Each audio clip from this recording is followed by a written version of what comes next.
wange Derek tuli fenna 13 Radio 4 ensunsuzi tuli wano mu kibuga Masaka ku Tale Center ku Plaza Ground ekisinzira okubeera nga tukuweereza kati nno embeera nga bweri abantu bali mu kulindirira okulaba nti balangirira omuwanguzi ku bifo bino bye twayogeddeko ekya Women MP Masaka City ate era kosa n'Ennyendo Mukungwe ne division eya Kimanya Kabonera naye nga bwe tujjidde ku mpero nammere Justin Nsubuga akwatidde NRM mu kibiina kya Women MP Masaka City asobodde okubeera nga agamba lwaki returning officer agala kubeera nga afulumya kopi ya results zino nga tannabeera nga azibalagako returning officer n'asooka n'agamba nti teeka imuweebwa okukola ekyo nga ye omulimu gwe obera si alina omulagiro ekyokola era mu mbeera eno akasiriikiro kalidde kakyaliwo kati bali mu printinga results ezo tumanye ekiddako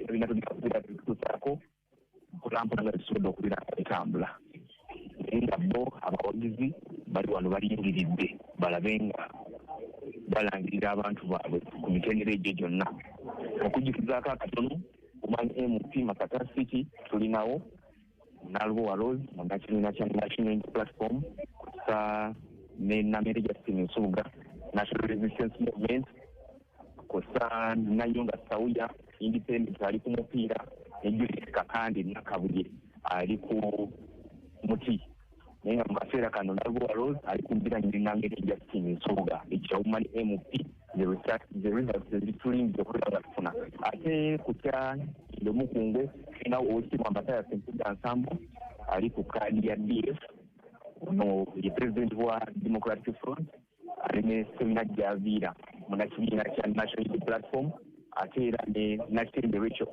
ali ku kaadi ya National Resistance Movement NRM naye ng'ebiranye eri wakati wa Mbataya Ssempuja Nsambu kusaanirwa wa Semina Javiira banyera kubeera batuwa ebyenkomeredde nga bwe ntegeeza nkyayizemu katono bakyapulitinga results zino ate ku kyakimanya Kabonera eno ewali Omugalatiya ye mubaka aliyo tulinako Omusamaliya Patrick Pesa yakwatidde NUP bendera ate era kambeere ne munnaffe owa DF anti omanyi mbuukabuuka abakulu bali mu kweteekateeka tugenda kubeera tubeegattako okusaane munnaffe owa DF Abedi Bwanika ati embiranye eri wakati wa Patrick Pesa na Abedi Bwanika tulindiridde byankomeredde omukulu ali mu kutereeza asobole okubeera nga atubuulira baani abawangudde ebiseera Ennyendo Mukungwe constituency Kimanya Kabonera constituency kosa ne Women MP Masaka City mu division ezo zonna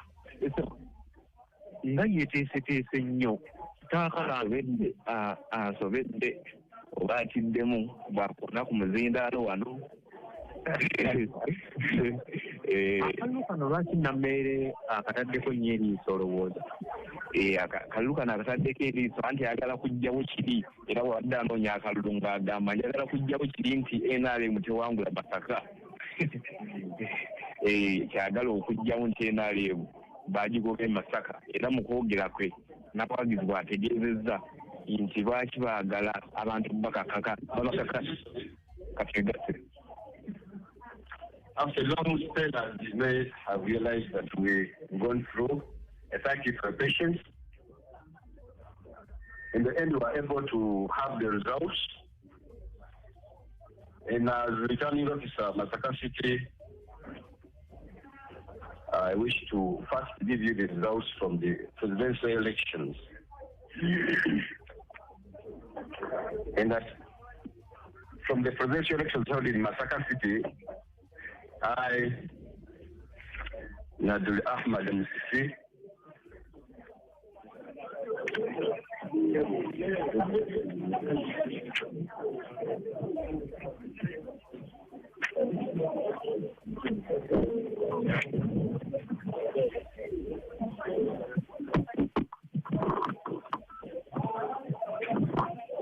being the returning officer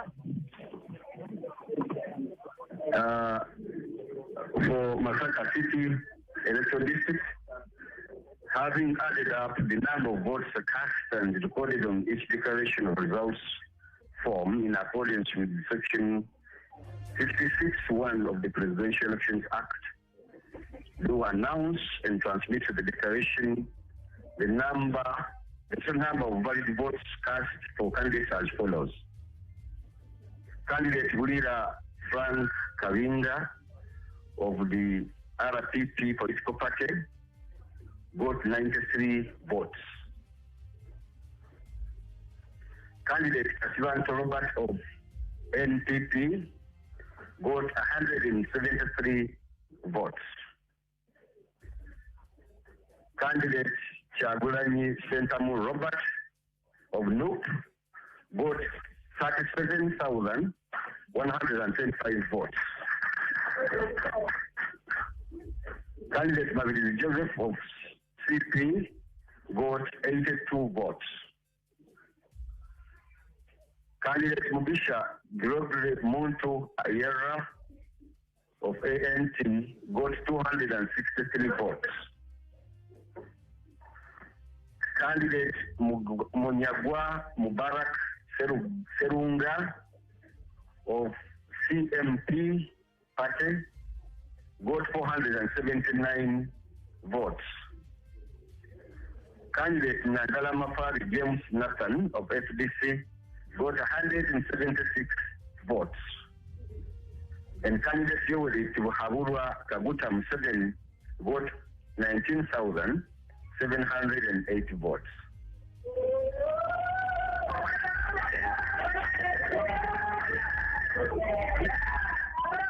The total number of valid votes cast for candidates was 58,099 votes. Total number of rejected or invalid vote papers was 1,243. And the total number of vote papers counted was 59,342. While the total number of those votes was 235. Thank you.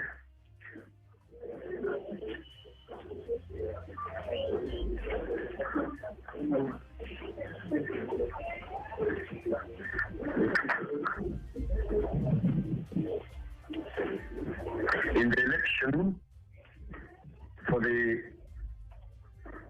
area member of parliament for the constituency of Kibanya Kawonera division, I, Nadul Ahmad Musisi, being the returning officer of Masaka City Electoral District, having added up the number of votes cast as recorded on each of the declaration results forms, in accordance with Section 77, Subsection 1 of the Parliamentary Elections Act, declare that the total number of valid votes cast for candidates are as follows. Candidate Asimwe Robert of NRM got 6,888. Candidate Wanika Abedi of DS got 6,775. Candidate Kutesa Patrick of NUP got 8,000.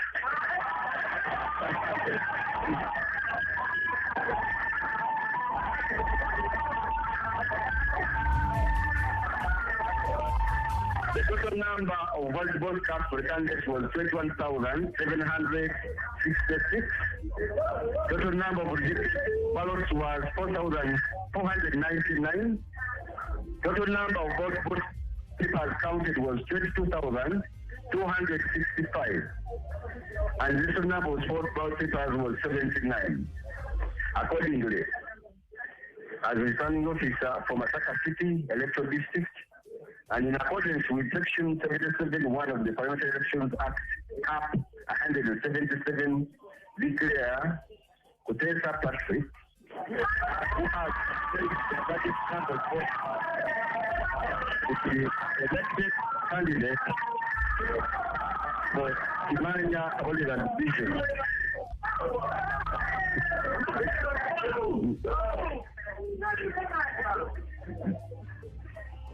That is signed under my name.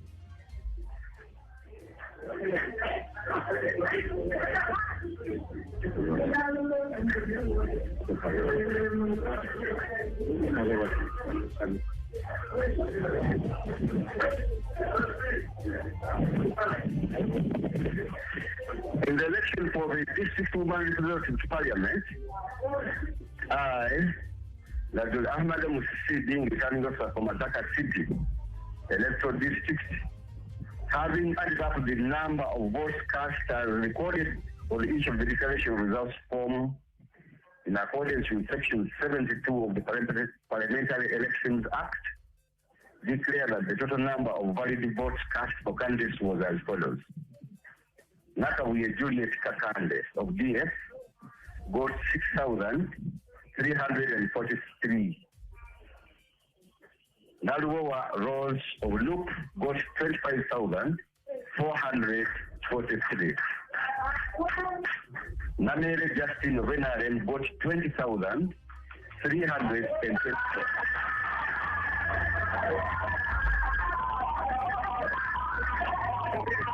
Nanyonga Sauya Independent got 6,196. Total number of valid votes cast for candidates was 16,306. Total number of rejected or invalid vote papers was 1,193. The total number of vote papers counted was 69,499. The total number of vote papers was 157.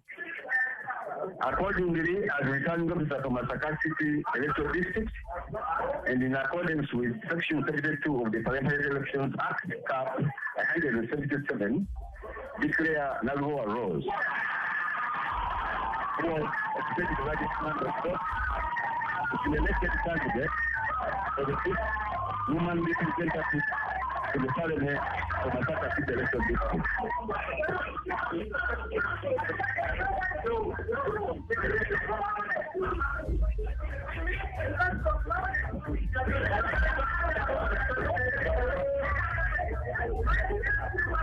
In the election for the Legislative of Parliament, representing the constituency of Nyendo Mukungwe Division,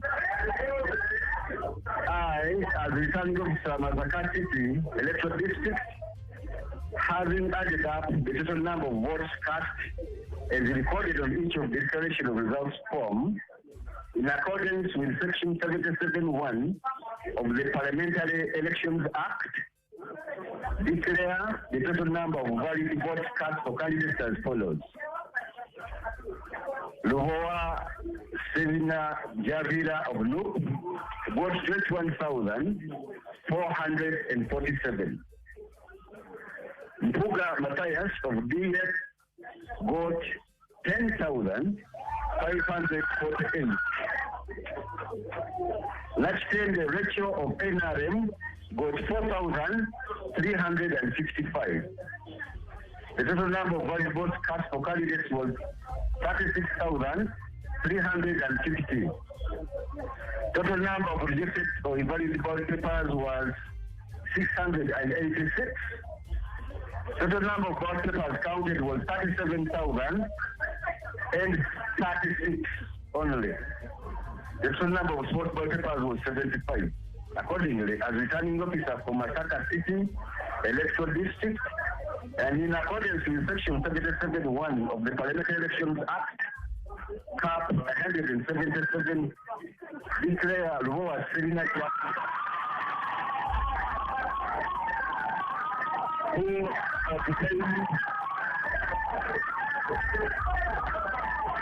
obtained the largest number of votes to be elected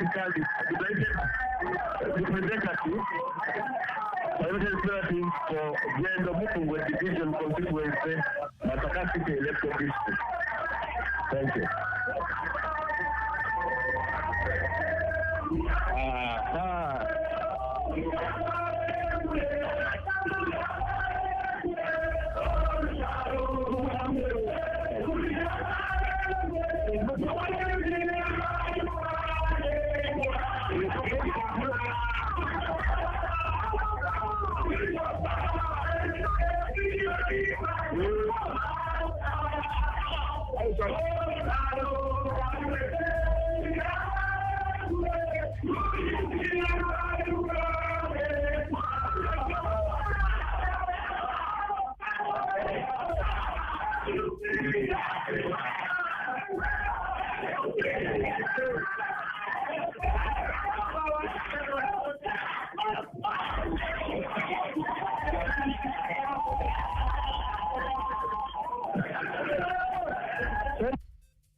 Ampuliriza ku Radio 4 webale nnyo balire ddala okuba nti ogoberera nga bw'owulidde ensonga zeezo eziva mu Masaka City nga sinabakutematemeramu n'ebiva e Mukono Betty Namboze bakireke bamaze omulangirira ng'omubaka wa Mukono Municipality.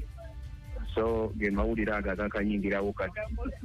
So ebintu bingi kaakati ebituusewo mu ddakiika ntono eziyise muwuliriza wa Radio 4 Masaka City bwekyo bwekoze okutematemera mu bwangu basookedde kalulu k'omukulembeze w'eggwanga yakwako ebifo 2 byokka naddala badde ku mbiranye Robert Kyagulanyi Ssentamu yeeriisiza Nkuli afuna obululu 37,125 bwe bali nnyo ku mbiranye Yoweri Kaguta Museveni n'afuna obululu 9,708.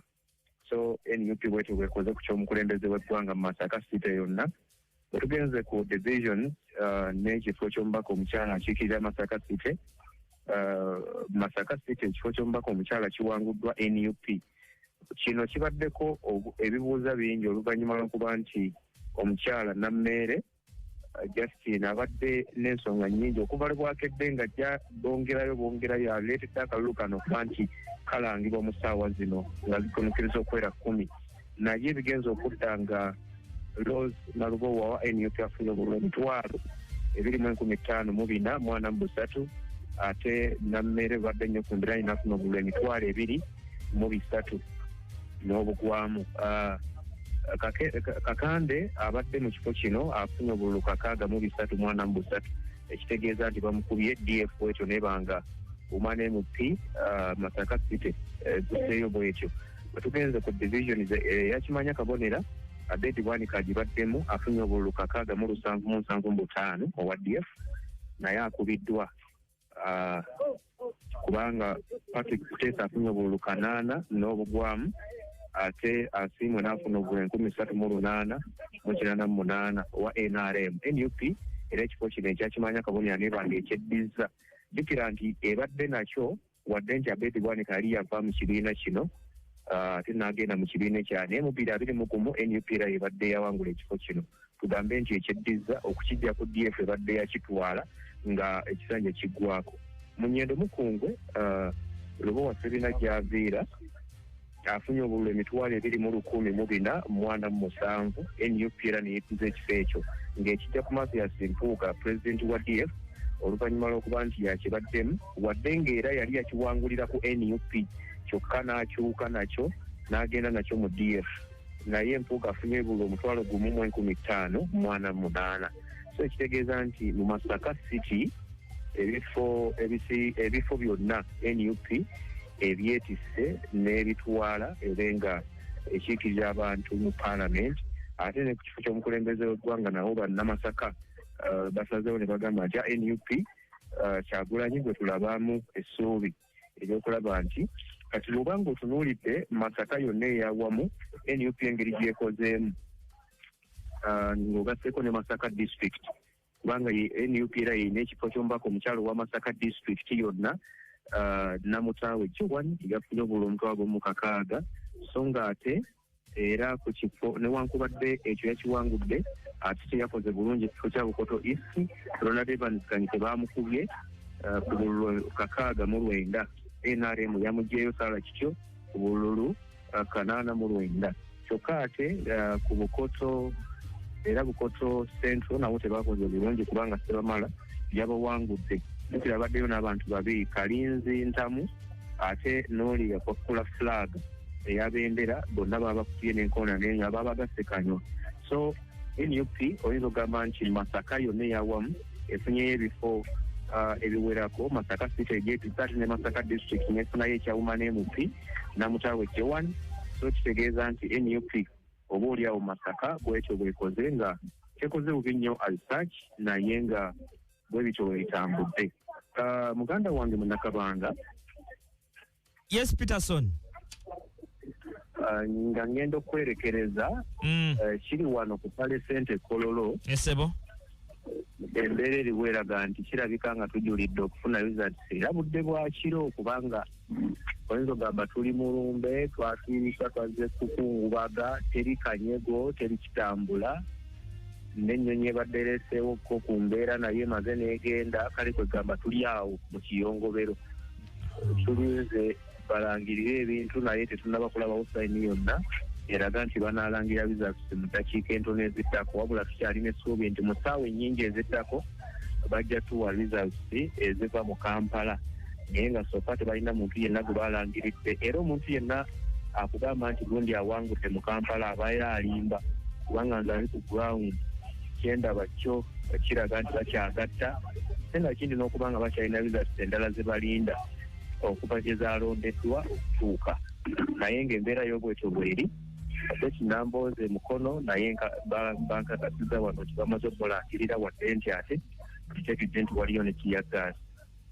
Mwenna abatuwuliriza tujja kwongera okubatuusaako ebirala eri 6 gye tuliko radio Fensunsuze okutuusaako ebifa mu bitundu by'eggwanga ebyenjawulo engeri akalulu gye katambuddemu yonna ogenda kubanga ogifuna bulungi nnyo. Munakabanga nkomyewo gy'oli.